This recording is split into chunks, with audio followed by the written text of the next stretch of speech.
Big boss season 6 live അപ്ഡേഷനിലേക്ക് എല്ലാവർക്കും സ്വാഗതം. രാവിലെ മോർണിംഗ് സോങ് ഒക്കെ ഇട്ടു. പുലിവാൽ കല്യാണം എന്ന് പറയുന്ന പടത്തിലെ പാട്ടാണ് ഇട്ടത്. എല്ലാവരും വന്ന് അതിമനോഹരമായിട്ട് തന്നെ ഡാൻസ് കളിച്ചു. പാട്ടിട്ട സമയത്താണ് ജാസ്മിൻ എഴുന്നേറ്റ് ഓടി വരുന്നുണ്ട്.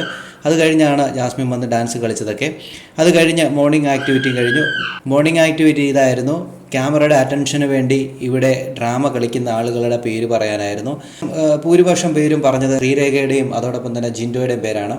ജിൻഡോ പലപ്പോഴും ക്യാമറയെ നോക്കി സംസാരിക്കുന്നു, സ്ക്രീൻ സ്പേസിന് വേണ്ടി പല കാര്യങ്ങളും ചെയ്യുന്നു എന്നൊക്കെ പറയുന്നു. അതോടൊപ്പം ശ്രീരേഖയും ക്യാമറയെ നോക്കി സംസാരിക്കുന്നു എന്നൊക്കെയാണ് മത്സരാർത്ഥികൾ ഓരോരുത്തരും പറഞ്ഞത്. അത് കഴിഞ്ഞതിന് ശേഷം വമ്പൻ ഒരു അടിയാണ് നടന്നുകൊണ്ടിരിക്കുന്നത്. അടി എന്ന് പറഞ്ഞു കഴിഞ്ഞാൽ മോർണിംഗ് ആക്ടിവിറ്റിയുടെ സമയത്ത് ജാൻമണി ഫേക്ക് ആണെന്നാണ് ഗബ്രി പറഞ്ഞത്. അതിനെ തുടർന്നാണ് വഴക്കുണ്ടായിരിക്കുന്നത്. ജാൻമണിയും ഗബ്രിയും തമ്മിൽ നല്ല വഴക്കാണ് ഇപ്പോൾ ലൈവിൽ നടന്നുകൊണ്ടിരിക്കുന്നത്. ഇനി എന്തൊക്കെയാണ് നടക്കാൻ പോകുന്നതെന്ന് നമുക്ക് കാത്തിരുന്ന് തന്നെ കാണാം. കൂടുതൽ ബിഗ് ബോസിൻ്റെ അപ്ഡേഷനൊക്കെ ഈ ചാനലുണ്ടാകും. ചാനൽ സബ്സ്ക്രൈബ് ചെയ്യാൻ മറക്കല്ലേ ഗൈസ്.